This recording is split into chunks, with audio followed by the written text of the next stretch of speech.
चलिए आज बनाते हैं आम पन्ना की रेसिपी, जो कि गर्मी में सेहत के लिए काफ़ी अच्छा होता है। एक पैन में डालेंगे 1 गिलास पानी। अब इसमें डालेंगे आम के टुकड़े, जिसे छिलकर धुलकर टुकड़ों में काट लेना है। आम को धीमी आंच पे 6 से 7 मिनट के लिए पका के ठंडा कर लेना है।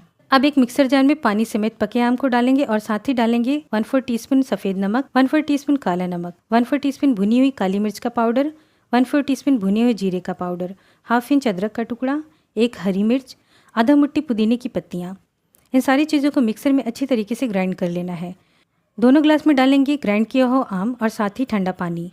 पहले ग्लास में डालेंगे 2 बर्फ़ के टुकड़े, ये है नमक